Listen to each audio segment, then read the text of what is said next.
সালামু আলাইকুম সবাইকে, কি অবস্থা সবার, কেমন আছি আমরা? আবার চলে আসলাম আমাদের আজকে 19তম ক্লাস। হ্যাঁ, আমরা গতদিন 18তম ক্লাস শেষ করেছিলাম। এরই ধারাবাহিকতায় আমরা আজকে 19তম ক্লাস শুরু করব। এবং 19তম ক্লাসে আমরা আসলে গত ক্লাসে আমাদের যে স্লাইডটা ছিল, অর্থাৎ আমরা যেই প্রশ্নগুলি সলভ করেছিলাম, যেগুলি বাকি ছিল ওগুলাই আজকে আবার শেষ করব। হ্যাঁ, ঠিক আছে। ঠিক আছে, না আমি এমনি অন্য জিনিস। ঠিক আছে, ক্লিয়ার আছে। আচ্ছা, আমি দেখলাম সাউন্ড ক্লিয়ার আছে। ওকে, ঠিক আছে। তাহলে আমরা মোটামুটি কনফার্মেশন পেয়ে গেলাম যে আমাদের সব কিছু ক্লিয়ার। আমরা তাইলে ক্লাসে ঢুকে যাই, ঠিক আছে?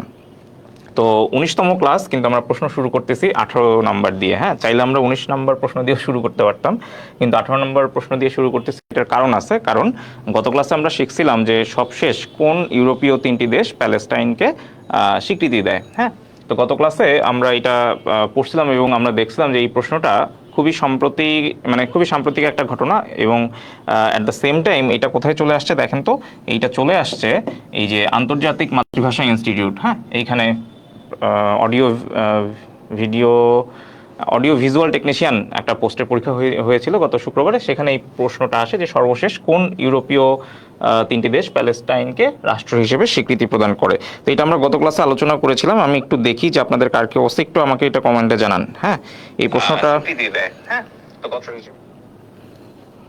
আচ্ছা,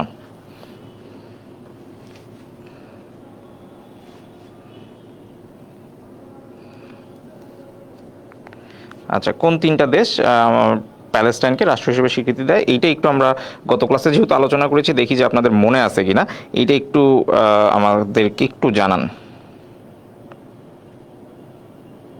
ঠিক আছে? আমরা গত ক্লাসে ম্যাপ দেখে বুঝেছিলাম। হ্যাঁ, আমরা গত ক্লাসে ম্যাপের মাধ্যমে খেয়াল করেছিলাম যে আসলে কোন 3টা ইউরোপিয়ান কান্ট্রি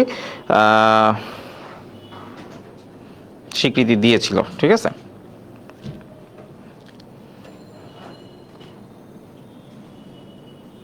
আমরা যদি গত ক্লাসে ম্যাপটাতে যাই, তাহলে আমরা এই ম্যাপটাতে যাই, খেয়াল করেন। এই ম্যাপটাতে আমরা মোটামুটি গত ক্লাসে এই ম্যাপটা নিয়ে আলোচনা করেছিলাম। এবং জাস্ট আমি একটু রিমাইন্ডার দিই, একটা সফট রিমাইন্ডার দিই। গত ক্লাসে আমরা দেখছিলাম যে 3টা দেশ। হ্যাঁ, একটা আছে প্রথমে আমরা গত ক্লাসে মনে আছে আমরা নরওয়ে সাগরের কথা বলছিলাম, এবং আমরা বলছিলাম যে নরওয়ে সাগরের কোল ঘেঁষে যে দেশটা, সেটি হচ্ছে নরওয়ে। অর্থাৎ আমরা যদি বর্ডারটা দেখি, হ্যাঁ, এই যে বর্ডার, ঠিক আছে,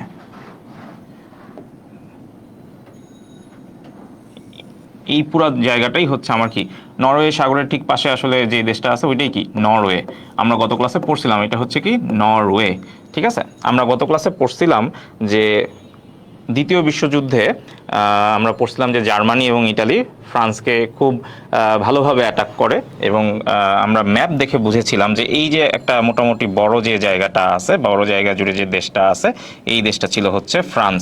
আমরা বলছিলাম যে এই যে ফ্রান্সের ঠিক উপরে আছে কি, এই উপরে আছে হচ্ছে ইউনাইটেড কিংডম, ঠিক আছে? এইটা হলো ইউনাইটেড কিংডম এবং এটা হলো কি ইউকে। এবং আমরা আরও পড়ছিলাম যে ফ্রান্সের উপরে যে ইউকে আছে তার পাশে ছোট্ট যে দেশটা, এই দেশটা হচ্ছে আয়ারল্যান্ড। মনে আছে এই দেশটাকে আমরা কি পড়ছিলাম? এই দেশটাকে আমরা পড়ছিলাম হচ্ছে আয়ারল্যান্ড, ঠিক আছে? ওকে, এই যে এই দেশটা হচ্ছে আয়ারল্যান্ড। তো এই যে নরওয়ে এবং আয়ারল্যান্ড, এই যে 2টা দেশ আমরা দেখলাম, নরওয়ে এবং আয়ারল্যান্ড, এই 2টা দেশ কি করছে বলেন তো? এই 2টা দেশ হচ্ছে প্যালেস্টাইনকে স্বীকৃতি দিয়েছে। এবং আরও একটা দেশ ছিল, আচ্ছা, ধনঞ্জয় সেটা অ্যান্সার দিছে, ভেরি গুড। আচ্ছা, আরেকটা দেশ আমরা দেখছি যে ফ্রান্সের গা ঘেঁষে এখানে আরেকটা দেশ আছে। হ্যাঁ, সেইটা হচ্ছে এই যে দেশটা, এই দেশটাকে আমরা বলি হচ্ছে, আমরা গত ক্লাসে শিখছি এটা কি স্পেন, ঠিক আছে? সুতরাং এই যে 3টা দেশ আমরা এখানে আলোচনা করছি, আমি ইউকেটা তাহলে মুছে দেই, ঠিক আছে? ইউকেটা আমার আপাতত আজকের ক্লাসে দরকার নাই, আমরা ইউকেটা মুছে দিলাম। ওকে,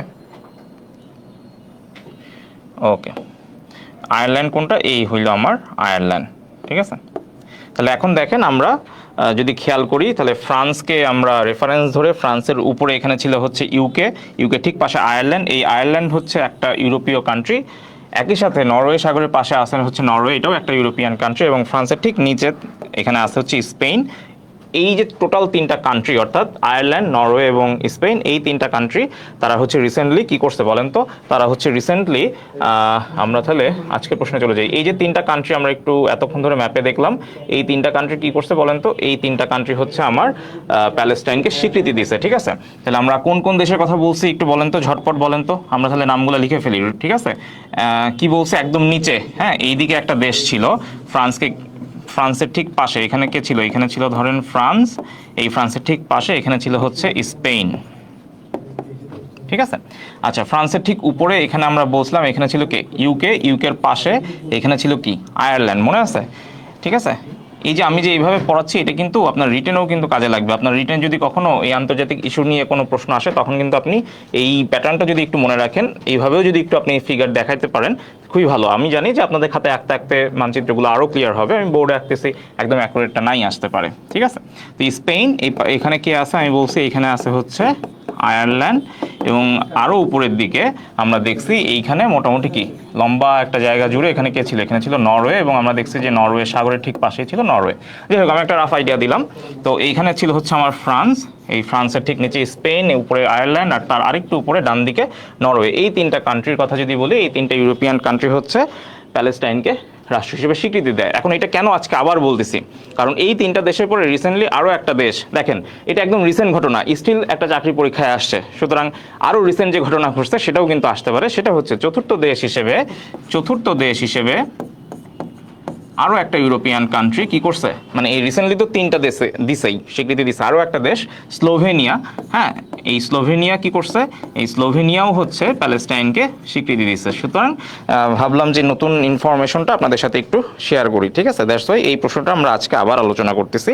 যে কি বলছি, যে গত ক্লাসে আমরা যেখান থেকে শেষ করছিলাম যে নরওয়ে, স্পেন এবং আয়ারল্যান্ড, এই যে তিনটা ইউরোপিয়ান কান্ট্রি, এই তিনটা ইউরোপিয়ান কান্ট্রি কি করছে? প্যালেস্টাইনকে স্বীকৃতি দিছে।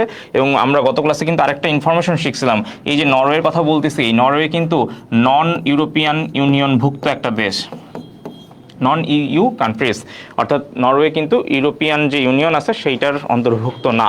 সো প্রশ্ন এইভাবেও আসতে পারে যে কোন, মানে খুব সম্প্রতি কোন দেশ যেটা ইউরোপীয় ইউনিয়নের অন্তর্ভুক্ত নয় কিন্তু প্যালেস্টাইনকে কি করছে? স্বীকৃতি দিছে। প্রশ্ন বিভিন্নভাবে আসতে পারে, ঠিক আছে? তাহলে আমরা এই নামগুলো একটু মনে রাখবো, ঠিক আছে? তাহলে আমি কি বলছি, স্পেন, এরপরে কি আয়ারল্যান্ড, এরপরে কে নরওয়েতে একটা কথা বলছি যেটা হচ্ছে নন ইউরোপিয়ান ইউনিয়নভুক্ত, আর ফোর্থ যে কান্ট্রি সেটা হচ্ছে কি, সেটা হচ্ছে স্লোভেনিয়া, ঠিক আছে? তাহলে এই জিনিসটা আমরা মনে রাখবো, ওকে? তাহলে একদম রিসেন্ট তাহলে কে? তাহলে বলেন, আমি যদি একদম রিসেন্ট কোন কান্ট্রি, হ্যাঁ, রিসেন্ট কোন কান্ট্রি কি করছে প্যালেস্টাইনকে স্বীকৃতি দিছে বলেন তো? স্লোভেনিয়া, ঠিক আছে? ওকে, এগুলা ব্যাংকের পরীক্ষা বলেন কিংবা হচ্ছে যে কোনো চাকরির পরীক্ষা যেখানে রিটেন আপনার আসে সেই জায়গাগুলোতে, ইভেন ভাইভাতেও কিন্তু এই জিনিসগুলো কাজে দিবে, ঠিক আছে? আচ্ছা, অনেকে আমাকে সালাম দিছেন, ওয়ালাইকুম আসসালাম। না, 18টা প্রশ্ন শেষ না, আমরা আজকে শুরুই করছি 18 নম্বর প্রশ্ন দিয়ে, ঠিক আছে? 19তম ক্লাস শুরু করছিলাম 18তম ক্লাস দিয়ে, কনফিউশনের কিছু নাই। যেটা হয়েছিল যে আমরা ওই যে গত ক্লাসে যেখান থেকে শেষ করছিলাম ওইখান থেকে আজকে আবার শুরু করছি। ওকে, ঠিক আছে, আমরা তাহলে পরের প্রশ্নে যাই। কি বলছে দেখেন, in which year did Bangladesh become a member of Commonwealth, ঠিক আছে? এটা ওই যে কিছুদিন আগে ব্যাংকের অফিসার ক্যাশ যে পরীক্ষাটা হয়েছিল সেইখানে আসছিল। তো এখানে কি বলছে দেখেন, আপনাকে বলছে যে কোন বছরে বাংলাদেশ হচ্ছে কমনওয়েলথের সদস্যপদ লাভ করে। তো একটা জিনিস আমরা মনে রাখবো, সেটা হচ্ছে আমরা জানি, আমরা যখন কলোনি নিয়ে কথাবার্তা বলবো, আমাদের একটা চমৎকার ক্লাস হবে যেখানে আমরা উপনিবেশ নিয়ে কথা বলবো, অর্থাৎ ফ্রান্সের উপনিবেশ ছিল কারা কারা সেই জিনিসগুলো জানবো। যেটা আমরা গত ক্লাসে অলরেডি ম্যাপ দেখে কথা বলছিলাম, আলোচনা করছিলাম। যারা আমার 17তম ক্লাস করছেন তারা কিন্তু খুব ভালো করে জানেন যে ফ্রান্সের উপনিবেশ ছিল একসময় কি লাওস, কম্বোডিয়া এবং ভিয়েতনাম, এবং এই তিনটাকে আমরা বলতাম ফ্রেঞ্চ ইন্দোচীন, যেটা থাইল্যান্ডের ঠিক পাশে, ঠিক আছে? এবং থাইল্যান্ডের সাথেও কিন্তু থাইল্যান্ডকেও ফ্রান্স কবজা করতে চাইছিল, তখনই হচ্ছে থাইল্যান্ড আর ফ্রান্সের মধ্যে যুদ্ধ হয়, যেটাকে আমরা বলি ফ্রাঙ্কো থাই ওয়ার, মানে ফ্রান্স আর থাইয়ের মধ্যে যুদ্ধ, থাইল্যান্ডের মধ্যে যুদ্ধ, সেটাকে আমরা বলি ফ্রাঙ্কো থাই ওয়ার। যাই হোক, তো এইখানে যে কমনওয়েলথের কথা বলতেছে, এই কমনওয়েলথের ম্যাক্সিমাম কান্ট্রি, মানে কমনওয়েলথের বর্তমান যদি সদস্য সংখ্যা আপনি আমাকে জিজ্ঞেস করেন, তাহলে এর বর্তমান সদস্য হচ্ছে 56টা দেশ, স্বাধীন দেশ, হ্যাঁ? বর্তমান সদস্য হচ্ছে কতটা স্বাধীন রাষ্ট্র? 56টি স্বাধীন রাষ্ট্র, ঠিক আছে? তো এবং ম্যাক্সিমামই কমনওয়েলথের ম্যাক্সিমাম সদস্যগুলাই কিন্তু যারা একটা সময় কি ব্রিটিশ কলোনির আন্ডারে ছিল এবং এখন বর্তমানে কি স্বাধীন, এই দেশগুলাই হচ্ছে ম্যাক্সিমাম কমনওয়েলথের সদস্য। ঠিক আছে, কমনওয়েলথের এই 56 যে দেশটা আছে, 56টা দেশের মধ্যে কি বললাম, ম্যাক্সিমাম দেশগুলাই কি কোনো না কোনো একটা সময় ব্রিটিশদের কলোনি ছিল। ঠিক আছে, তো এটার অ্যান্সার কি বলেন তো? কমনওয়েলথের সদস্যপদ লাভ করে কবে? 1972 সালে। এবং এটা খুবই কমন একটা প্রশ্ন, দ্যাটস ওয়াই এটার তারিখটা একটু মনে রাখতে পারেন, সেটা হচ্ছে 18ই এপ্রিল। ঠিক আছে, 18 এপ্রিল। আমি আপনাদেরকে বলছিলাম যে ওই যে ক্যালেন্ডার মেইনটেইন করতে। ঠিক আছে, সো আপনি যদি ক্যালেন্ডার মেইনটেইন করেন, ধরেন এখানে থাকলো জানুয়ারি, এখানে থাকলো ফেব্রুয়ারি, এখানে থাকলো মার্চ, এখানে থাকলো এপ্রিল। ঠিক আছে, তাহলে এই যে এপ্রিলের ক্যালেন্ডার, এই ক্যালেন্ডারে যে এখানে আপনার কি আছে 18 এপ্রিল আছে, হ্যাঁ, যেখানে 18 এপ্রিল আছে সেইখানে ধরেন এই হলো 18, এই 18টা তাহলে কি করবেন, এই 18টাকে আপনি মার্ক করবেন। এই যে 18 আছে না, এই 18টা মার্ক করে পাশে লিখবেন কি, পাশে লিখবেন হচ্ছে কমনওয়েলথের সদস্য। ঠিক আছে, ওকে, আচ্ছা, ঠিক আছে, আচ্ছা, অস্থির, অনেকে অ্যান্সার দিচ্ছেন, ভেরি গুড। ওকে, তাহলে আমরা নেক্সট প্রশ্নে চলে যাই, চলেন। When did Bangladesh became a member of OIC? আচ্ছা, কমনওয়েলথ কবে প্রতিষ্ঠিত হয়, এই তারিখটা কি আমরা জানি? কমনওয়েলথ কবে প্রতিষ্ঠিত হয়? প্রতিষ্ঠা লাভ করে কবে, এটা একটু বলেন তো। কমনওয়েলথ প্রতিষ্ঠা লাভ করে কবে, এটা একটু আমাকে জানান তো, কমনওয়েলথ কবে প্রতিষ্ঠা লাভ করে? আচ্ছা, অনেকে অ্যান্সার দিচ্ছেন, ভেরি গুড। শেষের কবিতা, শেষেই অ্যান্সার দিছে, ভেরি গুড। হোসনে আরা কানিজ, স্বর্ণা ভট্টাচার্য, মনিয়া, আচ্ছা, অনেকে অ্যান্সার দিচ্ছেন, ভেরি গুড। মিরাজ অ্যান্সার দিচ্ছেন,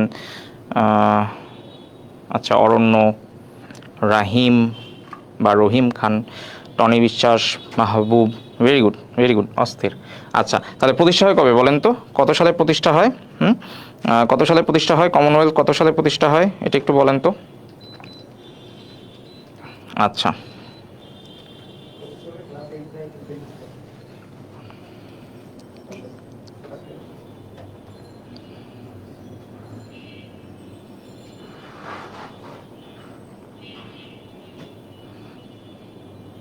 এটা আমাদের পারা উচিত। হ্যাঁ, কমনওয়েলথ কত সালে প্রতিষ্ঠিত হয় বলেন তো। আচ্ছা, আমি বলে দিই, বেসিক্যালি কমনওয়েলথ প্রতিষ্ঠার পিছনে দুইটা ঘটনা আছে। একটা হচ্ছে 1926-এ বেলফোর ঘোষণা এবং 1931 সালে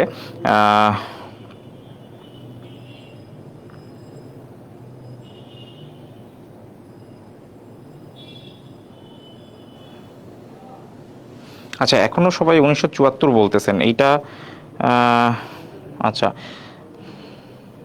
না, ক্লাস একটু আগে শুরু হয়েছে, 19টা শেষ না। আচ্ছা, প্রতিষ্ঠা আমি বলে দিই 1949, ঠিক আছে।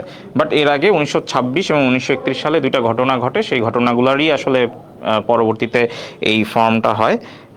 সেই ঘটনাগুলো নিয়ে আমরা আসলে ডিটেলস ক্লাসে আলোচনা করব। আপাতত আমরা মনে রাখবো যে 1949 সালে প্রতিষ্ঠিত হয়। ঠিক আছে, ওকে। আচ্ছা, হ্যাঁ, ধনঞ্জয়, আপনি ইতিহাসের কথা বলতেছেন, ভেরি গুড। আপনি 1926-এর যে কথা বলছেন সেখানে বেলফোর ঘোষণাটা হয়, ওগুলা নিয়ে আমরা পরবর্তীতে ইয়া করবো। ঠিক আছে, আচ্ছা, when did Bangladesh become a member of OIC, এটা অলরেডি আপনারা অ্যান্সার করে ফেলছেন, এটার জন্য থ্যাংক ইউ সবাইকে। 1974, এটা আমি দেখতেছি অনেকেই অ্যান্সার করে ফেলছে। এবং আমরা যেমনটা বলছিলাম যে গত ক্লাসে আমরা পেট্রো বাংলার প্রশ্ন সলভ করা শুরু করছিলাম, তারপরে আমরা মোটামুটি একটা সময় গিয়ে কিছু প্রশ্ন সলভ করার পরে আমরা গত ক্লাসটা শেষ করে দিয়েছিলাম। আজকে আবার যখন আসছি পেট্রো বাংলার বাকি যে প্রশ্নগুলো আছে সেগুলো আমরা রাখছি। তো পেট্রো বাংলায় দেখেন, জাস্ট গত শুক্রবারে যে প্রশ্ন হয়েছে সেখানে দেখেন খুবই সহজ একটা প্রশ্ন আসছে, খুবই কমন একটা প্রশ্ন আসছে যে বাংলাদেশ কত সালে ওআইসি সদস্যপদ লাভ করে। তো ওআইসি সদস্যপদ লাভ করে কবে? 1974 সালে, ভেরি গুড। এবং এই যে ওআইসি, এই ওআইসিতে বলেন তো কয়টা সদস্য আছে? ওআইসির সদস্য দেশ কয়টা? 57টা। ঠিক আছে, 57টা হচ্ছে পূর্ণ সদস্য। আর পর্যবেক্ষক হিসেবে দুইটা গুরুত্বপূর্ণ দেশ আছে, এর মধ্যে একটা তো খুবই গুরুত্বপূর্ণ। পর্যবেক্ষক যে দেশগুলো আছে, পর্যবেক্ষক হিসেবে আছে 5টি দেশ। ঠিক আছে, এর মধ্যে দুইটা খুবই ইম্পর্টেন্ট, এই দুইটা আপনি নাম একটু জেনে রাখেন। ঠিক আছে, 5টার মধ্যে আপনি দুইটা জাস্ট নাম মনে রাখেন। সেটা হচ্ছে, মজার ব্যাপার হচ্ছে এই 5-এর মধ্যে আছে হচ্ছে থাইল্যান্ড, এবং এই 5-এর মধ্যে আরও আছে রাশিয়া। ঠিক আছে, তো এই ধরনের প্রশ্নগুলো আপনি যদি অ্যান্সার জানেন তাহলে এগুলো খুব কাজে দিবে আপনাকে। কোথায় কাজে দিবে? এমসিকিউতে কাজে তো দিবেই, কারণ সবসময় যে প্রিভিয়াস ইয়ারের প্রশ্ন আসবে তাও না, নতুন প্রশ্ন আসতে পারে। অ্যাট দ্য সেম টাইম আপনাকে ভাইভাতেও এগুলো অনেক সময় জিজ্ঞেস করতে পারে, বা ভাইভাতে এই ধরনের জিনিসগুলো আপনার কনফিডেন্স অনেক বাড়াই দিবে যদি আপনি এই ডিটেলসগুলো জানেন। ঠিক আছে, ওকে, ঠিক আছে, তাহলে কি বললাম, ওআইসির কথা বললাম। তাহলে ওআইসি হচ্ছে 57টা যে সদস্য রাষ্ট্র, সেই সদস্য রাষ্ট্র দিয়ে গঠিত। পর্যবেক্ষক হচ্ছে 5টা, তার মধ্যে এখন হচ্ছে থাইল্যান্ড এবং রাশিয়া আছে, বাকি 3টা আসলে খুব একটা গুরুত্বপূর্ণ না, ওগুলো আমরা জানবো না। রাশিয়া এবং থাইল্যান্ড এই দুইটা দেশ হচ্ছে পর্যবেক্ষক হিসেবে আছে। আর আরেকটা মজার বিষয় হচ্ছে যে বাংলাদেশে একটা বিশ্ববিদ্যালয় আছে যেটার নাম হচ্ছে আইইউটি। হ্যাঁ, এটা কি আমরা জানি? আইইউটি, হ্যাঁ, এটার নাম শুনছি, ইসলামিক ইউনিভার্সিটি অফ টেকনোলজি। হ্যাঁ, এটার সম্পর্কে কি আমরা জানি? গাজীপুরে অবস্থিত IUT, Islamic university of technology. এবং এই যে ইউনিভার্সিটির যে ভিসি, হ্যাঁ, এই ইউনিভার্সিটির যে ভিসি, এদের তাকে কি আমরা চিনি? আইইউটির যে ভিসি, ঠিক আছে, আইইউটির ভিসি কে জানেন? আইইউটির ভিসি হচ্ছে যিনি ওআইসির ভিসি না, সরি, চ্যান্সেলর আর কি। হ্যাঁ, ভিসি তো আসলে বাংলাদেশি, চ্যান্সেলর হবে। মানে আমি যেটা বলতে চাচ্ছি সেটা হচ্ছে যে ওআইসির যিনি সেক্রেটারি জেনারেল, অর্থাৎ এই যে ওআইসি, হ্যাঁ, ওআইসির যে জেনারেল সেক্রেটারি আর কি, ওআইসি এর যদি জিএস এর নাম জিজ্ঞেস করে, তাহলে জিএসটাকে তিনি হচ্ছেন ইব্রাহিম তাহা। ঠিক আছে, ইব্রাহিম তাহা। তো একটা জিনিস মনে রাখবেন, বাংলাদেশে যে ইউনিভার্সিটি আছে, ইসলামিক ইউনিভার্সিটি অফ টেকনোলজি বা আইইউটি, এই আইইউটির চ্যান্সেলর হয় হচ্ছে ওআইসির যিনি জিএস থাকেন তিনি। তাহলে আপনাকে যদি জিজ্ঞেস করে যে আইইউটির চ্যান্সেলর কে, ঠিক আছে, যদি আপনাকে জিজ্ঞেস করে, ইনকেস যদি আপনাকে এই ধরনের প্রশ্ন করে যে আইইউটি এর চ্যান্সেলর কে, ঠিক আছে, কারণ কি বাংলাদেশে যে আইইউটি আছে সেই আইইউটি কি, সেই আইইউটি হচ্ছে আপনার ওআইসির একটা প্রতিষ্ঠান। হ্যাঁ, ওআইসির ফুল ফর্ম কি? অর্গানাইজেশন অফ ইসলামিক কোঅপারেশন, যেটা 1969 সালে প্রতিষ্ঠিত হয়। ঠিক আছে, এই ওআইসি কত সালে প্রতিষ্ঠিত হয়? 1969 সালে। ফুল ফর্ম কি বলছি? Organisation of Islamic cooperation. তো আইইউটির যিনি চ্যান্সেলর তিনি কি? ওআইসির ইব্রাহিম তাহা। ঠিক আছে, ওকে।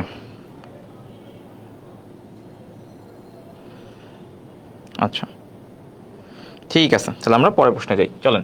কি বলছে দেখেন, বাংলাদেশ গেইন টেস্ট স্ট্যাটাস, মানে বাংলাদেশ কত সালে টেস্টে পূর্ণ সদস্য হওয়ার মর্যাদা লাভ করে। ঠিক আছে, মানে সহযোগী সদস্য না। যেমন এখন টি-20 ক্রিকেট বিশ্বকাপ হচ্ছে, এই টি-20 ক্রিকেট বিশ্বকাপে যেমন গতকাল খেলছে হচ্ছে নেপাল, তো নেপালকে আমরা বলি হচ্ছে অ্যাসোসিয়েট মেম্বার বা সহযোগী সদস্য। গতকাল খেলছে হচ্ছে নামিবিয়া, নামিবিয়া ছিল হচ্ছে অ্যাসোসিয়েট সদস্য। এর আগে খেলছে হচ্ছে উগান্ডা। ঠিক আছে, এরপরে প্রথম উদ্বোধনী ম্যাচ কার কার মধ্যে হয়েছে? আমেরিকা এবং কানাডায়। অনেক সময় প্রশ্ন আসে যে উদ্বোধনী ম্যাচ কোন দুটি দেশের মধ্যে অনুষ্ঠিত হয়, তো এটা আপনি একটু মনে রাখতে পারেন যে টি-20 ওয়ার্ল্ড কাপ চলতেছে। হ্যাঁ, টি-20 যে ক্রিকেট ওয়ার্ল্ড কাপ চলতেছে, অবশ্যই ক্রিকেট নট ফুটবল, টি-20 ওয়ার্ল্ড কাপ চলতেছে, সেটা কোথায় চলতেছে? ইউএসএ প্লাস কি, কোথায় বলেন তো? ওই যে ওয়েস্ট ইন্ডিজ যেটাকে বলে আর কি। হ্যাঁ, আর এখানে প্রথম খেলাটা কার মধ্যে হয়েছে? ফার্স্ট ম্যাচ কোন দুইটা দেশের মধ্যে হয়েছে? ফার্স্ট ম্যাচ হয়েছে হচ্ছে কি ইউএসএ ভার্সেস কে? কানাডা আসতে পারে। ঠিক আছে, ওকে। তো এই যে ইউএসএ কানাডা, এরা কিন্তু আসলে পূর্ণ সদস্য না, এরা আইসিসির সহযোগী সদস্য, এবং এদের কিন্তু কোনো টেস্ট স্ট্যাটাস নাই। কিন্তু বাংলাদেশের টেস্ট স্ট্যাটাস আছে, এবং সেটা কত সালে তারা পায়? 2000 সালে পায়। ভেরি গুড, অস্থির, সবাই পারছে। টপি আক্তার, হোসনে আরা কানিজ, ওকে, অস্থির, জোস। নেক্সট প্রশ্নে যাই, বলেন the battle of Waterloo was fought in, পেট্রোবাংলায় আসা প্রশ্ন, যে ওয়াটারলু যুদ্ধ কত সালে সংঘটিত হয়? এটা এই মাসেরই ঘটনা, যে বছরেই সংঘটিত হোক না কেন এটা আমি জানি না, বাট এটা জুন মাসে সংঘটিত হয়। এই যে ওয়াটারলু যে যুদ্ধটা আছে, এই যুদ্ধটা সংঘটিত হয় হচ্ছে জুন মাসে। হ্যাঁ, কোন মাসে বলেন তো? জুন মাসের 18 তারিখ। ঠিক আছে, জুন মাসের 18 তারিখ। ওকে, জুন মাসের 18 তারিখ। আচ্ছা, প্রক্সিমা অ্যান্সার করছে, সে অতি উত্তেজনায় 2বার অ্যান্সার করছে। ভেরি গুড, তার এটা কমন পড়ছে। ভেরি গুড, অস্থির। বাকিরাও অ্যান্সার করবেন। হ্যাঁ, যারা পারবো তারা মানে তো জানাবোই, ঠিক আছে, বা যারা পারি না তারাও একটু পার্টিসিপেট করবো, তাহলে ভুল না করলে তো শেখা নাই। যে বলে না যে যদি দাগ থেকে ভালো কিছু হয় তাহলে দাগই ভালো। তো যদি আপনি ভুল করেন, ভুল থেকে যদি কিছু শিখতে পারেন তো ভুলই ভালো। সো কমেন্ট করবেন, যারা মানে অনেকেই আছেন যে কমেন্ট করেন না। Okay, so the battle of Waterloo was fought in কি? 1815। ঠিক আছে, এবং এটা কত তারিখে এই যুদ্ধটা সংঘটিত হয়? জুনের 18 তারিখে। ঠিক আছে, এবং বলেন তো এই যুদ্ধটা আসলে কার মধ্যে হয়? আমরা যদি একটু বলি, যুদ্ধটা হয় হচ্ছে ডিউক ওয়েলিংটন ভার্সেস নেপোলিয়ান। এবং বলা হয় যে নেপোলিয়ানের আসলে সাম্রাজ্য এই যুদ্ধে পরাজয়ের কারণেই তার সে 1817 না 1817 না 1815, ঠিক আছে 1815, এটা একটু মনে রাখবো, 17 না। হ্যাঁ, ভেরি গুড অ্যান্সার করছেন, এটা খুবই ভালো। এতে করে যেটা হয় আমাদের জিনিসগুলো মাথায় ঢুকে যায়, ঠিক আছে। ওকে,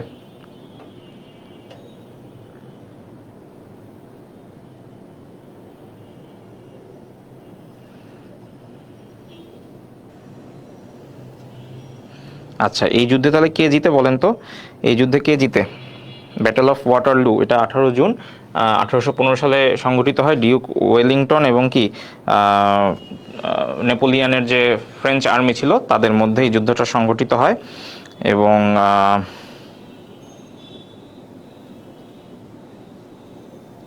আচ্ছা,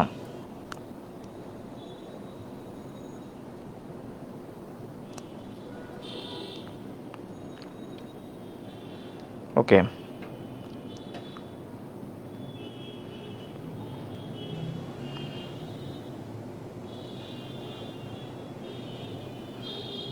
ঠিক আছে। ওকে, ব্যাটল অফ ওয়াটারলুতে আসলে অনেক কিছু বলার ছিল। হ্যাঁ, অনেক এখানে হিস্ট্রি আছে, মানে মজার কিছু গল্প আছে, যেমন ডিউক ওয়েল, আচ্ছা আমি একটু ওয়েল লিঙ্ক লিখছি এখানে, মনে হয় এটা হবে ওয়েলিংটন।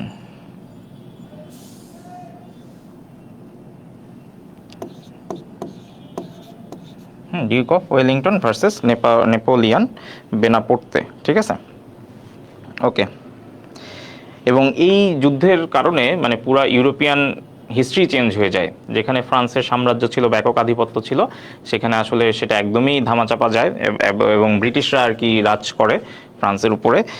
এবং এবং এইখানে মানে নেপোলিয়ানদের বিরুদ্ধে একটা মজার একটা করা হয় যে আসলে তাদের একটা দুর্বলতা ছিল, যে আসলে তারা প্রতিকূল পরিবেশে আসলে খাপ খাওয়ায় নেওয়ার যে একটা ছিল, তাদের যে দুর্বলতা ছিল, অর্থাৎ যখন রেইনি সিজন হয় বা যখন খুব কর্দমাক্ত থাকে রাস্তাঘাট, তো তখন যেটা হয়েছে, হ্যাঁ এটা আসলে দ্বিতীয়বারই নেপোলিয়ানের, এটা হচ্ছে দ্বিতীয় অ্যাটেম্প ছিল। সেই দ্বিতীয় অ্যাটেম্পটেও যখন সে হেরে যায়, এগুলো আমরা ডিটেলসে ক্লাসে বলবো আর কি।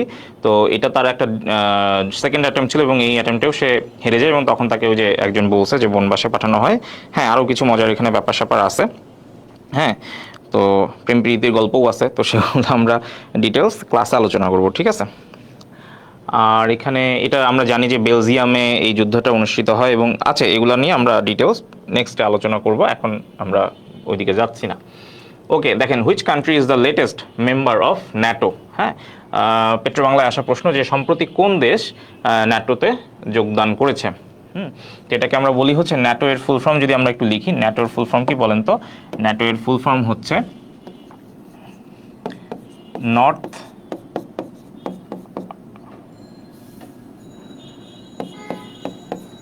আটলান্টিক, এরপরে কি ট্রিটি অর্গানাইজেশন, সংক্ষেপে কি বলি? NATO, north Atlantic treaty organization, ঠিক আছে, নর্থ আটলান্টিক ট্রিটি অর্গানাইজেশন। ওকে,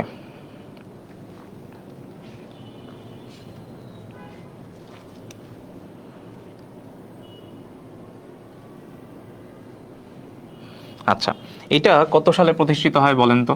নর্থ আটলান্টিক ট্রিটি অর্গানাইজেশন, যেটাকে আমরা বলতেছি ন্যাটো, বলেন তো?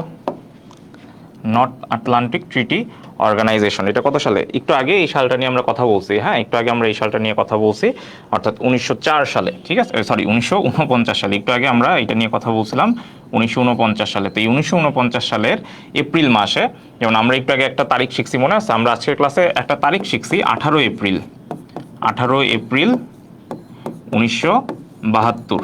কি হয় বলেন তো? 18 এপ্রিল 1972-এ বাংলাদেশ কি করে? বাংলাদেশ কমনওয়েলথে যোগ দেয়। হ্যাঁ, বাংলাদেশ কোথায় যোগ দেয়? বাংলাদেশ কমনওয়েলথে যোগ দেয়। কে যোগ দেয়? বাংলাদেশ, ঠিক আছে, বাংলাদেশ কমনওয়েলথে যোগ দেয়। আচ্ছা, এখন আপনাকে যদি বলে আজকে মানে আমি যদি জিজ্ঞেস করি আরেকটা তারিখের কথা, কেন বলতেছিলাম? কারণ আজকে আমরা আরেকটা তারিখ শিখবো, সেটা হচ্ছে, এখানে তো 18 এপ্রিল শিখছি, এবার আমরা শিখে ফেলি 4 এপ্রিল, ঠিক আছে। 4 এপ্রিল 1949 কি হয়? ন্যাটো প্রতিষ্ঠা হয়। ঠিক আছে, কি প্রতিষ্ঠা হয় বলেন তো? ন্যাটো। তো ওই যে একটু আগে আমরা একটা ক্যালেন্ডারের কথা বলছিলাম না, তাহলে আপনি কি করবেন বলেন তো? ওই যে আপনার কাছে যে ক্যালেন্ডার আছে, কি করবেন বলেন? ক্যালেন্ডার জানি আমরা কই আঁকছিলাম, ক্যালেন্ডার কি আছে না হারিয়ে গেছে? এই যে আছে, এই যে দেখেন, এখানে আমরা একটা ক্যালেন্ডার রাখছিলাম তাই না? তাহলে এইখানে ধরেন 18, তাহলে ধরলাম যে এখানে আমার 4 আছে, ঠিক আছে, ধরলাম আমার এইখানে কি আছে, ধরেন এই যে ঘর, এই হলো আপনার ক্যালেন্ডার ধরেন এইখানে আছে 4 এপ্রিল। তাহলে আপনি কি করবেন, এই যে 4 এপ্রিল যে আছে, এই 4 এপ্রিল এইখানে মার্ক করে পাশে লিখে রাখেন, কি হয়েছে, 4 এপ্রিল ন্যাটো। ঠিক আছে, সো ক্যালেন্ডার এভাবে যদি নিজে নিজে করেন তাহলে দেখবেন কি মোটামুটি ভালো আপনার মুখস্থ হয়ে যাচ্ছে। ঠিক আছে, তখন আর মানে ওই যে সাপের মন্ত্রের মতো মুখস্থ পড়তে হবে না। ঠিক আছে, আচ্ছা ঠিক আছে, আমরা তাহলে প্রশ্নটাতে চলে যাই। আমরা ইতিমধ্যেই অ্যান্সার পেয়ে গেছি অনেকে, আমরা অনেক ইনফরমেশন শিখে গেছি, কিন্তু উত্তরটাই আসলে আলোচনা করি নাই। Which country is the latest member of NATO? এখানে আছে ফিনল্যান্ড, এখানে আছে এস্তোনিয়া, এখানে আছে সুইডেন এবং এখানে আছে হচ্ছে ইউক্রেন। তাহলে চলেন, যেহেতু অনেকগুলো কান্ট্রির কথা বলতেছি, তাহলে চলেন আমরা একটু আবারও ম্যাপে চলে যাই। ঠিক আছে, বলেন তো ম্যাপটা কই, ম্যাপটা কই, ম্যাপটা কই? এই ম্যাপটা কি বোঝা যায়? ওকে, এইখানে আমরা একটু বোঝানোর চেষ্টা করি। ঠিক আছে, এই ম্যাপটাতে আমরা একটু বোঝানোর চেষ্টা করি। দেখেন, আমি বলছিলাম যে এখানে কি আছে, এই যে এখানে আছে হচ্ছে নরওয়ে সাগর। ঠিক আছে, ঠিক আছে, আমি জাস্ট একটু এখানে বলি কে আছে জানি এখানে, এখানে আছে হচ্ছে নরওয়ে সাগর, নরওয়ে, মনে আছে একটু ক্লাসের শুরুতে এই যে নরওয়ে সি পাইছিলাম। ঠিক আছে, আচ্ছা, আমি আপনাদেরকে কি বলছিলাম যে নরওয়ে সি যেখানে আছে, নরওয়ের পাশে মানে নিশ্চয়ই কি নরওয়ে সাগরের পাশে কোন দেশ আছে? নরওয়ে সাগরের পাশে কোন দেশ আছে? নরওয়ে। তো তাহলে এই যে এটা হচ্ছে কি আমাদের, এই যে এই দেশটা হচ্ছে নরওয়ে, আমরা ঠিক পাশে যে জায়গাটা পাবো, আমরা গত ক্লাসে শিখছি, এই হলো সুইডেন। ঠিক আছে, এটাই হলো সুইডেন। এবং এই যে সুইডেন, এই সুইডেনটাই আসলে কি, আচ্ছা এই যে ম্যাপটা দেখেন, এই ম্যাপটা বেশ বড় সড়ো আছে, খেয়াল আছে? এই যে আমরা এখানে নরওয়ে লিখে রাখছি লাল কালিতে যে জিনিসটা, এটা হচ্ছে কি নরওয়ে। বাকি যা ছিল সেগুলো আমি মুছে দিই, এগুলো আমাদের আপাতত লাগতেছে না, এটা আমি মুছে দিলাম। ঠিক আছে, এই যে নরওয়ে সাগর, নরওয়ে সাগরের পাশে হচ্ছে আমার নরওয়ে। তাহলে আমি এখন যদি কালার চেঞ্জ করে পাশের যে দেশ, নরওয়ের পাশে কোন দেশ আছে, নরওয়ের পাশে যে দেশ আছে সেটা আমি একটু আঁকার চেষ্টা করি। ঠিক আছে, নরওয়ের পাশে যে দেশ আছে সেইটাকে আমি কালো বর্ডার দিয়ে আঁকার চেষ্টা করতেছি। ঠিক আছে, তো এই যে কালো বর্ডার দিয়ে আমি এখন যেই এরিয়াটা মার্ক করলাম, এইটাই হচ্ছে আমার কি সুইডেন। ঠিক আছে, এইটাই হচ্ছে সুইডেন। তাহলে এই যে মাঝখানে যে দেশটা আমি আঁকলাম, এইটাই কে বলেন তো? এটাই হচ্ছে সুইডেন। তাহলে আমি এখানে একটু লিখে দিই সুইডেন। ঠিক আছে, তাহলে সুইডেন হচ্ছে এই বছরের মার্চে তারা আমেরিকার সাথে হাত মিলায়, অর্থাৎ ন্যাটোতে যোগ দেয়। এবং সুইডেন এই যে ন্যাটোতে যে যোগ দিবে, সেই ক্ষেত্রে প্রথমে তুরস্ক বাধা দেয়, তুরস্ক অসম্মতি জানায়, যদিও পরবর্তীতে তুরস্ক সেই তাদের যে বিরাগভাজন হয়েছিল সুইডেনের প্রতি, তারা সেটা তুলে নেয়। ঠিক আছে, ওকে, তারা বিরোধিতা করছিল, হ্যাঁ, সুইডেন কেন জয়েন করবে এটা নিয়ে তারা বিরোধিতা করছিল, যদিও পরবর্তীতে সেটা মনোমালিন্য আর থাকে নাই। ঠিক আছে, আচ্ছা, ওকে, তাহলে আমরা জেনে গেলাম যে নরওয়ে কোথায় আছে। এর নরওয়ের পাশেই হচ্ছে সুইডেন, সুইডেনের ঠিক পাশেই ছোট করে ইস্তোনিয়া আছে, তারপরে ফিনল্যান্ড আছে। এগুলো আমরা অন্য ক্লাসে, যেই ক্লাসে এই টপিকগুলো আসবে সেই ক্লাসে আমরা এইগুলো জানবো। ঠিক আছে, এদের ম্যাপগুলো নিয়ে কথা বলবো আজকে। সুইডেনের ম্যাপটা আমরা দেখলাম আরেকবার, যদিও গত ক্লাসে দেখছি। আমরা নেক্সট প্রশ্নে যাই। দেখেন নেক্সট প্রশ্ন কি বলছে। নেক্সট প্রশ্ন বলছে হচ্ছে হু invented the first digital computer. হ্যাঁ, এটা পেট্রো বাংলায় আসা একটা প্রশ্ন এবং এটা খুবই কমন প্রশ্ন, মুখস্থ প্রশ্ন আর কি। এটা আমরা মোটামুটি জানি। আমি যদি অপশনগুলো দেখি, আইজ্যাক নিউটন হওয়ার কথা না, চার্লস ব্যাবেজ হওয়ার কথা না, ডগলাস এলবার্টো না, আমরা জানি যে জন ভিনসেন্ট অ্যাটনসফ এই হচ্ছে ব্যক্তি। জন ভিনসেন্ট এই নামটাই বেশি পপুলার, যিনি কি ফার্স্ট ডিজিটাল কম্পিউটার আবিষ্কার করেন। ঠিক আছে, জন ভিনসেন্ট উনি হচ্ছেন প্রথম যিনি কি না ফার্স্ট ডিজিটাল কম্পিউটার আবিষ্কার করেন। ঠিক আছে, এই দুই একটা নাম একটু কষ্ট করে আপনাদেরকে মনে রাখতে হবে, বাকি এমনি মোটামুটি ইনশাল্লাহ আপনি পারবেন। ঠিক আছে, হ্যাঁ, ক, very good, Swarna Bhattacharya right answer করছেন, ভেরি গুড। ওকে, আচ্ছা, নেক্সট প্রশ্ন দেখেন, এটা কোথায় আসছে। এই প্রশ্নটা আমি ইতিমধ্যে আপনাদেরকে পড়াইছি। হ্যাঁ, ইতিমধ্যে আমি এই প্রশ্নটা আপনাদেরকে পড়াইছি, মনে হয় রাজশাহী বিশ্ববিদ্যালয়ে এই প্রশ্নটা আসছিল। রাজশাহী বিশ্ববিদ্যালয় বা ঢাকা বিশ্ববিদ্যালয়ে মনে হয় এই প্রশ্ন আসছিল। তো তখন আমি এটা সলভ করেছিলাম, একদম রিসেন্ট ইস্যু ছিল, সো আমি সলভ করাইছিলাম। তো এই প্রশ্নটা দেখেন কোথায় আসছে, আন্তর্জাতিক মাতৃভাষা ইনস্টিটিউটের পরীক্ষাতেও আসছে। কি বলছে, সম্প্রতি সোমালীয় জলদস্যুদের হাত থেকে মুক্ত হওয়া বাংলাদেশি জাহাজটির নাম কি। এটা আমার মনে হয় সবাই পারবো, তাই না।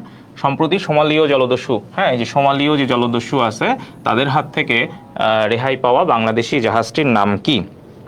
আরে অস্থির, সাজু, দীপু, জোস, সবাই অ্যান্সার করতেছে। আচ্ছা, একজন লিখছে, তার অ্যান্সারটা লিখি।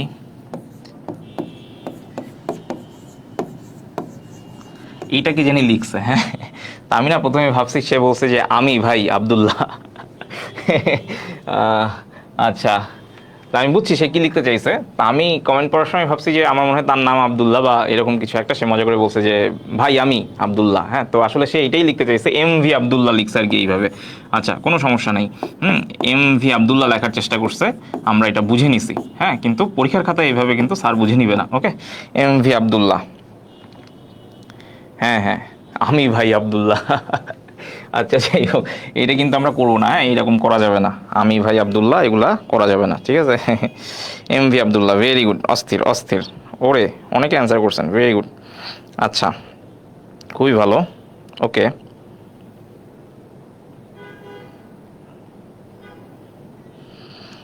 আচ্ছা, ঠিক আছে। হ্যাঁ, অনেকেই অ্যান্সার করতেছেন, অনেকে পারছেন, ভেরি গুড। আচ্ছা, ওকে ওকে, থ্যাংক ইউ। ঠিক আছে। আচ্ছা, তাহলে আমরা নেক্সট প্রশ্নে যাই। দেখেন, নেক্সট প্রশ্নে যাই। কি বলছে দেখেন, what is the name of a shape with 9 sides. তাই না, এটা কিন্তু অনেকটা ওই যে ইয়ার মতো। ওই যে আব্দুল্লাহ চলে আসছে, আব্দুল্লাহ হোসেন বলছে স্যার আমি আব্দুল্লাহ। আচ্ছা, ঠিক আছে, ওকে, ঠিক আছে। এখন কি বলছে দেখেন, এটা কোথায় আসছে, যে অফিসার ক্যাশের পরীক্ষায় আসছিল যে what is the name of a shape with 9 sides. এটার মেন্টাল অ্যাবিলিটির প্রশ্ন। তাহলে কি আমাদের মোত্তাসিন পাহলভী স্যারকে লাগবে, নাকি আমরা আমরা পেরে ফেলবো? দেখেন তো, হ্যাঁ, দেখেন তো কি অবস্থা। What is the name of a shape with 9 sides, ঝটপট বলেন, ঝটপট বলেন।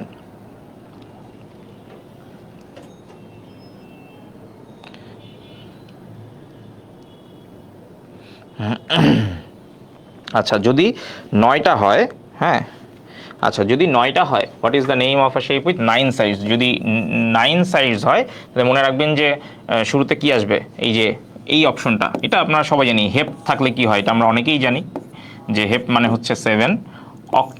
অক্টাগন এটা বুঝায় কি 8, আর এই যে নোনাগন এইটা হচ্ছে, হ্যাঁ, নোনাগন এইটা হচ্ছে কি 9, ঠিক আছে, এইটা হচ্ছে কি 9।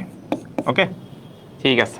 তাহলে নেক্সট প্রশ্নে যাই, চলেন, আমরা নিজেরাই করে ফেলতে পারছি। আচ্ছা, দেখেন কি বলছে, what is the headquarter of rotary international. হ্যাঁ, অফিসার ক্যাশ 2024 আসা প্রশ্ন, ঝটপট অ্যান্সার করেন এটা, দেখি কে পারে। রোটারি ইন্টারন্যাশনাল, এটার হেডকোয়ার্টার কোথায়? রোটারি ইন্টারন্যাশনাল, এটার হেডকোয়ার্টার কোথায়? আমি একটা হিন্টস দিই, নোট। আচ্ছা, হিন্টস আপনি যদি ইয়াটা দেখেন, ওই যে অপশনগুলো দেখেন, তাহলে আপনি বুঝবেন যে রোটারি ইন্টারন্যাশনাল এটা হচ্ছে ইউএস বেসড একটা অর্গানাইজেশন, ঠিক আছে। মানে ইন্টারন্যাশনাল তো বটেই, কিন্তু অপশনগুলো দেখে আপনি বুঝতে পারতেছেন হেডকোয়ার্টার কোন দেশে অবস্থিত। আমরা সবসময় মনে করে আসি যে হেডকোয়ার্টার মানেই কি একটা আইএনজিও হইলেই বা ইন্টারন্যাশনাল অর্গানাইজেশন হইলেই সুইজারল্যান্ড, বাট সুইজারল্যান্ড না। এই প্রথম আমরা, মনে হয় একটা, যে প্রথম না, এর আগে আমরা অস্ট্রিয়ার ভিয়েনাতে অবস্থিত এরকম একটা সংস্থার নামও শিখছি। আমি জানি এটা আপনারা বলতে পারবেন। আজকে আমরা শিখবো ইউএসএ তে আছে এইরকম কিছু একটা, তাই না?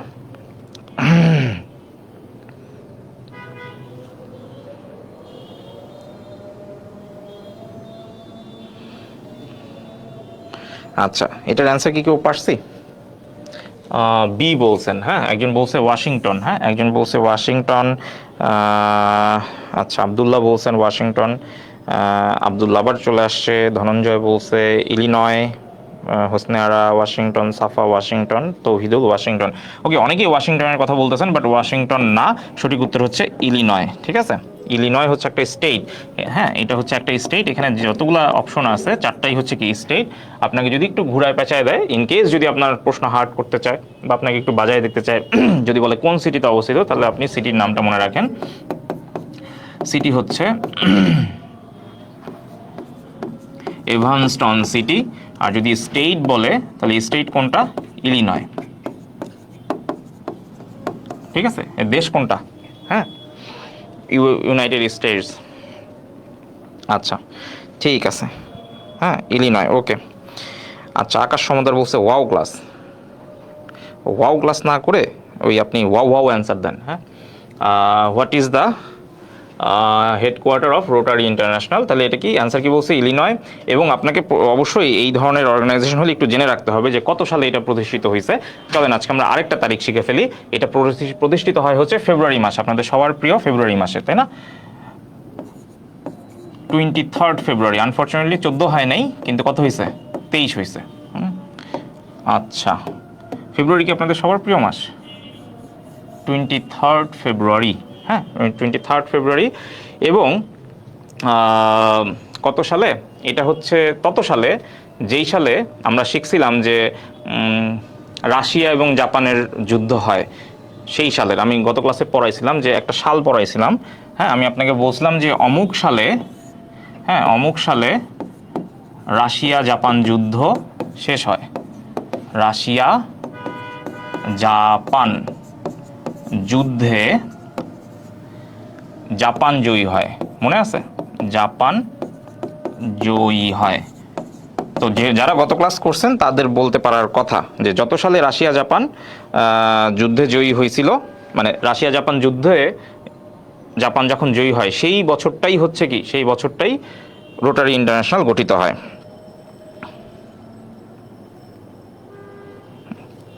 আচ্ছা, এটার অ্যান্সার হচ্ছে আমরা পড়ছিলাম যে 1905 সালে এই রাশিয়া জাপান যুদ্ধে জাপান জয়ী হয়। যুদ্ধটা লাগে হচ্ছে 1904 সালে। হ্যাঁ, যুদ্ধ শুরু হয় 1904 সালে। ঠিক আছে, যুদ্ধ শুরু হয় 1904 সালে এবং 1905 সালে হচ্ছে ওই যুদ্ধটাতে কে জয়ী হয়? জাপান জয়ী হয়। আমরা জানি 1905 সালে আরও একটা ঘটনা ঘটে, সেটা কি? বঙ্গভঙ্গ রদ হয়, মনে আছে? 1905 সালে কি হয়? বঙ্গভঙ্গ রদ হয়। ঠিক আছে, আপনি যদি আরেকটু 10 বছর পিছনে যান, হ্যাঁ কত বছর পিছনে যান? 10 বছর পিছনে যান, তাহলে আপনি দেখবেন যে জাপান ওই সময় খুবই দুষ্টু ছিল, খালি শয়তানি করতো, ওর মাথায় খালি শয়তানি বুদ্ধি গিজ করতো। কারণ কি, কেন এটা বললাম? কারণ হইতেছে আপনি যদি জাস্ট একটু 10 বছর পিছনে যান। কত বছর পিছনে বলছি? 10 বছর। হ্যাঁ, 10 বছর পিছনে যান, 10 বছর পিছনে যাই, তাহলে কত পাবো বলেন তো? 1895। এই 1895 সালে জাপান তখন কি করছিল জানেন? তখন জাপান চায়নার সাথে প্রথম যুদ্ধ বাঁধে, জাপান চায়না ওয়ার। ঠিক আছে, Japan China first war, Japan China first war, যেটাকে আমরা বলি সিনো জাপানিজ ওয়ার। এটাও আমরা আমাদের বিগত ক্লাসগুলোতে আলোচনা করছি, সিনো জাপানিজ ওয়ার। ঠিক আছে, ওকে। তাহলে আমরা যদি তাহলে আমরা এতক্ষণ এত কথা বলছি যে আমাদের মোটামুটি বুঝে গেছি আমরা যে আসলে এই যে 23 ফেব্রুয়ারি, এই যে ফেব্রুয়ারি মাস যে আপনাদের প্রিয়, অনেকেই আবার এটা কমেন্টে মানে কমেন্ট করতেছেন হ্যাঁ আসলেই প্রিয়। তো এই 23 ফেব্রুয়ারি 1905 সালে, 23 ফেব্রুয়ারি 1905 সালে কি হয়? রোটারি ইন্টারন্যাশনাল গঠিত হয়। এবং সেটা কোথায়? যুক্তরাষ্ট্রের ইলিনয় স্টেট, এবং সিটির নাম হচ্ছে এভানস্টন। ওকে ওকে, তাহলে আমরা আগাই। ওকে, এবার আমরা ঝটপট কয়েকটা হচ্ছে শেষ কয়েকটা প্রশ্ন আমি রাখছি হচ্ছে রিসেন্ট অফিসার ক্যাশ পরীক্ষায় যে কম্পিউটার তথ্য প্রযুক্তি রিলেটেড যে প্রশ্নগুলো আসছে সেগুলো আমরা একটু দেখে ফেলি। হ্যাঁ, আচ্ছা কি বলছে দেখেন, word processing, spreadsheet and photo editing আর এক্সাম্পল অফ। অর্থাৎ এই যে ওয়ার্ড প্রসেস করি বা স্প্রেডশিটের কাজ করি বা ফটো এডিট করি, এগুলো আসলে কি ধরনের সফটওয়্যার? তো আমি একটু বলে দেই, আমরা সবাই জানি যে আমরা যদি কোনো বিশেষ কাজে কোনো সফটওয়্যার ব্যবহার করি সেগুলোকে আমরা বলি হচ্ছে অ্যাপ্লিকেশন সফটওয়্যার, সংক্ষেপে আমরা কি বলি? অ্যাপস। যেমন আপনি যদি ওয়ার্ড প্রসেসিং করতে চান, আপনি কম্পিউটারে কি ব্যবহার করেন? মাইক্রোসফট ওয়ার্ড, বা অনেকে গুগল ডক্সও ব্যবহার করে। স্প্রেডশিট অর্থাৎ মাইক্রোসফট এক্সেল বুঝাচ্ছে, বা যারা স্ট্যাটিস্টিক্সের ছেলেপেলে আছেন তারা হয়তো IBM এর SPSS সফটওয়্যার ইউজ করেন। আরও অ্যাডভান্স পোলাপাইন যারা আছে তারা হচ্ছে পাইথনের আর প্রোগ্রামিং ল্যাঙ্গুয়েজ ইউজ করে, যেটা দিয়ে স্ট্যাটের ছেলেপেলেরা বা স্ট্যাটিস্টিক্স ডাটা অ্যানালাইসিস করা যায়। ফটো এডিটিংয়ের জন্য আমরা জানি অ্যাডোবি ফটোশপ বা ইলাস্ট্রেটর, এই ধরনের জিনিসপত্র আছে। হ্যাঁ, পিকাসা আছে, অনেক কিছু আছে। তো এই যে সবগুলা, এগুলো কিন্তু আমরা মোবাইলেও ইউজ করি, আবার ডেস্কটপেও ইউজ করি। তো কি বলে ওগুলাকে? অ্যাপ্লিকেশন সফটওয়্যার, সংক্ষেপে কি বলে? অ্যাপস। তো এইগুলা হচ্ছে যখন আপনি কোনো একটা কাজ করার জন্য এই ধরনের স্পেসিফিক কোনো সফটওয়্যার ইউজ করেন, সেগুলোকে আমরা বলি হচ্ছে অ্যাপ্লিকেশন সফটওয়্যার। ওকে, এগুলো আমরা সবাই পারি। ভেরি গুড, দীপু অ্যান্সার করছে, অরণ্য অ্যান্সার করছে, অস্থির। তাহলে আমরা নেক্সট প্রশ্নে চলে যাই, চলেন। The Bangladesh delta plan 2000 100 was approved by the government. হ্যাঁ, এই ডেল্টা প্ল্যানটা খুবই ইম্পর্টেন্ট, এটা একটু ভালো করে দেখবেন। হ্যাঁ, ডেল্টা প্ল্যানটা খুবই ইম্পর্টেন্ট। আপনারা জানেন অনেকে এই ধরনের একটা জিনিসপত্র এখন আমাদের কানে আসতেছে যে সব ধরনের পরীক্ষায় সামনে হয়তো পিএসসি তাদের কন্ট্রোলে নিয়ে যাবে, এবং পিএসসির যদি প্রশ্নগুলো দেখেন, যেমন এবারও বিসিএস এই ডেল্টা প্ল্যান নিয়ে কিন্তু তারা প্রশ্ন রাখছে। সুতরাং এই ধরনের প্রশ্নগুলো কিন্তু খুবই গুরুত্বপূর্ণ। আমরা জানি যে ডেল্টা প্ল্যানের আওতায় বাংলাদেশকে 6টা হটস্পটে বিভক্ত করা হয়েছে, ঠিক আছে, এবং ডেল্টা প্ল্যানের গোল হচ্ছে 3টা। এগুলো আমরা ক্লাসে আলোচনা করব। ইন দ্য মিন টাইম আপনি নিজেও একটু দেখে নিতে পারেন, আর যদি না পারেন, না বুঝেন, আমি তো আসি। তাহলে কি বলছে, ডেল্টা প্ল্যানের আন্ডারে বাংলাদেশকে কয়টা হট স্পটে ভাগ করা হয়েছে, এটা এবার আসছিল বিসিএস এ 6টা, ঠিক আছে। আর ডেল্টা প্ল্যানের গোল কয়টা, যেমন আপনি বলেন না এসডিজির গোল হচ্ছে এতটা, ঠিক তেমনি ডেল্টা প্ল্যানের গোল হচ্ছে 3টা। তো এই যে ডেল্টা প্ল্যান, এটা বাংলাদেশ সরকার কবে অ্যাপ্রুভ করে? এটা অ্যাপ্রুভ করে হচ্ছে 2018 সালে। হ্যাঁ, 2018 সালে কত তারিখে? 4 সেপ্টেম্বর। ওকে, তাহলে আজকে আমরা 4 দিয়ে 2টা তারিখ শিখছি। একটা হচ্ছে কি 4 এপ্রিল, আজকে আমরা 2টা তারিখ শিখছি। একটা হচ্ছে 4/4, আর এটা কি 4/9। হ্যাঁ, যেটা 4 এপ্রিল সেটা কি ছিল, আর যেটা 4/9 সেটা কি ছিল? 4 এপ্রিল কি রোটারি ইন্টারন্যাশনাল, আর 4 সেপ্টেম্বর কি যে বাংলাদেশ বিডিপি অর্থাৎ ডেল্টা প্ল্যানকে অ্যাপ্রুভ করছে, ঠিক আছে। আরে আল্লাহ, আমি তো কমেন্ট দেখি নাই, সবাই দেখি অস্থির অস্থির, সবাই অ্যান্সার করে ফেলছে। লিঙ্কন, ওয়াও, জোস। মৌ চৌধুরী, ভেরি গুড। আচ্ছা দেখেন কি বলছে, carrot is a good source of what. দেখেন বিজ্ঞানও চলে আসছে। হ্যাঁ, ব্যাংকের পরীক্ষায় দেখেন জিকের আন্ডারে বিজ্ঞানও চলে আসছে। তো সব চোখ কান খোলা রাখতে হবে। সো আপনি মনে রাখবেন ক্যারোটে কি আছে, ওই যে আমরা বিটা ক্যারোটিন নিয়ে প্রচুর অ্যাড দেখি না, আমাদের টিভিতে দেখেন না, বলে যে আমরা মাথায় যে শ্যাম্পু দেই সেখানে বিটা ক্যারোটিন আছে, হাবি জাবি অনেক কিছুই বলে, যদিও কিছুই থাকে না, ঘোড়ার ডিম থাকে। হ্যাঁ, তো এই যে বিটা ক্যারোটিন, এই বিটা ক্যারোটিন হচ্ছে প্রচুর পরিমাণে থাকে। অর্থাৎ আমরা যে গোল আলু খাই বা মিষ্টি আলু খাই, সেই মিষ্টি আলুর পরে সবচেয়ে বেশি বিটা ক্যারোটিন থাকে হচ্ছে ক্যারোটে বা গাজরে, এবং এই গাজর হচ্ছে is a good source of কি ভিটামিন এ। ঠিক আছে, কি বলছি যে সবচেয়ে বেশি মানে গোল আলুতে মোটামুটি ভিটা ক্যারোটিনের পরিমাণ অনেক বেশি থাকে, এরপরে দ্বিতীয় সর্বোচ্চ থাকে হচ্ছে গাজরে, এবং এই গাজর is a good source of vitamin A. Okay, জোস। কোন ভিটামিন দেহের রক্ত জমাট বাঁধতে সাহায্য করে? এটা আসছে আন্তর্জাতিক মাতৃভাষা ইনস্টিটিউট, যেখানে কোনো অপশন ছিল না। সো এই ধরনের প্রশ্নগুলো আপনাকে একবার বলাতেই যেন আপনি পেরে ফেলেন, সেইভাবে অ্যান্সার করবেন, এবং এটা খুবই কমন, আমরা সবাই জানি। চলেন ঝটপট অ্যান্সার করে ফেলি। ভিটামিন কে, ঠিক আছে, ভিটামিনকে আমরা জানি যে রক্ত তঞ্চন প্রক্রিয়ায় তারা রক্ত জমাট বাঁধতে সাহায্য করে। ঠিক আছে, রক্ত তঞ্চন প্রক্রিয়া। ওকে, রক্ত তঞ্চন প্রক্রিয়ায় তারা রক্ত তঞ্চন প্রক্রিয়ায় রক্ত জমাট বাঁধতে সাহায্য করে। ঠিক আছে, ওকে, ভিটামিন কে, ভেরি গুড। ঠিক আছে, ভেরি গুড, অস্থির অস্থির, আরে সেরা, সবাই পারছে এটা। একজন লিখছে ক, সে ইংরেজিতে লিখবে না, সে লিখছে ক। কি কব, কিছুই তো কওয়ার নাই। ভিটামিন কে কয় ক, ভিটামিন ক। আচ্ছা যাই হোক, ঠিক আছে, কিছু মনে করলাম না। Control, shift and alter all are called what type of keys? আচ্ছা, এগুলোকে কি ধরনের কি বলে? ঠিক আছে, এগুলোকে আমরা বলি মডিফায়ার কিস। ঠিক আছে, এগুলোকে আমরা কি বলি বলেন তো? এটা আমরা মোটামুটি সবাই জানি, আমাদের ডেস্কটপে বলেন বা ল্যাপটপে বলেন, আমরা জানি যে এই ধরনের যে বাটনগুলো আছে সেগুলোকে আমরা কি বলি? এগুলোকে আমরা বলি হচ্ছে মডিফায়ার কি। আর আলফা নিউমারিক কোনগুলা? আলফা নিউমারিক হচ্ছে যে ওই যে এ থেকে জেড বা 0 থেকে 9, এগুলোকে আমরা কি বলি? এগুলোকে আমরা বলি হচ্ছে আলফা নিউমারিক। ঠিক আছে, আর ফাংশন কি কোনটা?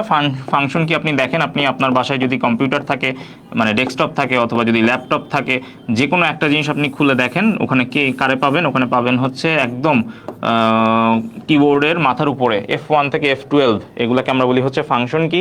মডিফায়ার কি কোনগুলা? এই যে কন্ট্রোল, শিফট, অল্টার, হ্যাঁ, এন্টার, ডিলিট, যতগুলো আছে সেগুলো হচ্ছে মডিফায়ার কি। এরপরে আছে আলফা নিউমারিক হচ্ছে এ থেকে জেড, আর 0 থেকে 9। ঠিক আছে, হ্যাঁ, জিন্না, ওয়ালাইকুম আসসালাম, কি অবস্থা? ওকে, ঝটপট। এ পিক্সেল, পিক্সেল কি বলেন তো? হ্যাঁ, পিক্সেল কি? আমরা ওই যে বলি না যে ক্যামেরা পিক্সেল যত বেশি ছবি তত ভালো। পিক্সেল মানে হচ্ছে ছোট ছোট ছোট ছোট বক্সের মতো। এই পিক্সেল যত বেশি হবে তত আপনার ছবি কি অনেক ভালো হবে। হ্যাঁ, এরকম একটা মানে সহজ ভাষায় বললাম আর কি। সো এই পিক্সেল ইজ, এখানে দেখেন অপশন আছে, the smallest resolvable part of a picture. ঠিক আছে, আমরা যখন ফার্স্ট ইয়ারে ছিলাম ভার্সিটিতে, তখন আমরা এরকম পিক্সেল প্রেজেন্টেশন দিছিলাম। অর্থাৎ আমাকে দেওয়া হয়েছিল নজরুলের ছবি আঁকতে বলছিল, তো আমি কি করছি, নজরুলের যে ছবি আছে সেই ছবিগুলো কাটছি, কেটে এরকম ছোটো ছোটো টুকরা করছি, করে করে তো ওগুলো লাগাইছি, মানে ফাঁকিবাজি করছি করছি আর কি। তো পিক্সেল মানেই হচ্ছে ওই যে যেটা বলছি যে আমি নজরুলের একটা ছবি পুরা A4 কাগজে নজরুলের ছবি প্রিন্ট করে ওগুলো ছোট ছোট কুটি কুটি কুটি কুটি করে করছি, করে সেই কুটি কুটি কুটি কুটিগুলা আবার কি লাগাইছি। তো কিছুদিন আগে এরকম একটা পিক্সেলের একটা অ্যাড দেখছিলাম, চায়না বা জাপানের অ্যাড, মনে হয় চাইনিজ অ্যাড। তো ব্যাপারটা এরকম ছিল যে সবাই হচ্ছে অনেক চাইনিজ লোকজন একটা বড় মাঠে তারা জমায়েত হয়েছে, প্রধানমন্ত্রীর ওই যে ছবি তারা হচ্ছে সবাই মাথার উপরে ধরে রাখছে। তো 200 মানে 400 500 বা 1000 লোক তারা হচ্ছে এরকম ছোট ছোট টুকরা, হ্যাঁ, ছোট ছোট বোর্ড মাথার উপরে নিয়ে তারা সবগুলো জোড়া লাগায় প্রধানমন্ত্রীর ছবি বানাইছে এরকম কিছু একটা। তো একজন মনে হয় কোনো একটা কাজে বাথরুম বা কোনো একটা প্রেসারে কোনো একটা কারণে সে হচ্ছে ওইটা মনে হয় ধরে নাই। তো ছবিটা এমনভাবে হয়েছে, এমনভাবে ফুটে উঠছে যে প্রধানমন্ত্রীর ছবি দেখা যাচ্ছে, প্রধানমন্ত্রীর ছবি হয়েছে সবই ঠিকঠাক, খালি একটা দাঁত দেখা যাচ্ছিল, ওই দাঁতের অংশটাই যে ধরে রাখার কথা ছিল সেই আসলে কোনো কারণে অমনোযোগী ছিল বা অ্যাবসেন্ট ছিল, বাস শেষ। ওকে, ঠিক আছে। তাহলে এই পিক্সেল ইজ কি বললাম, the smallest resolvable part of a picture. Okay, এটা আমরা সবাই পেরে গেছি। আচ্ছা, in order to save a word document as a web page you need to, আচ্ছা ধরেন আপনি কোনো একটা ওয়েবসাইটে গেছেন, সেই ওয়েবসাইটের ওই পেজটা আপনার ভালো লাগছে, কোনো গুরুত্বপূর্ণ কোনো কিছু আছে। এখন যদি আপনি ওই পেজটা চালু থাকার সময় যদি কন্ট্রোল এর সাথে এস চাপেন তাহলে পেজটা সেভ হয়ে যাবে। বাট কোন ফরম্যাটে সেভ হবে? হাইপারটেক্সট মার্কআপ ল্যাঙ্গুয়েজ, যেটাকে আমরা বলি HTML। ঠিক আছে, কি বলি? HTML। কি বললাম? HTML ফুল ফর্ম কি? Hypertext markup language. ঠিক আছে, হাইপারটেক্সট মার্কআপ ল্যাঙ্গুয়েজ। ঠিক আছে, ওকে। না, গতকালকে ক্লাস হয় নাই, আগামীকাল ইনশাল্লাহ হবে। ঠিক আছে, ওকে।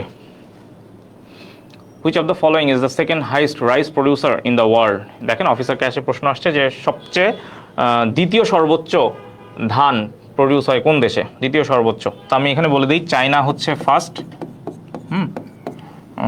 ইন্ডিয়া হচ্ছে সেকেন্ড,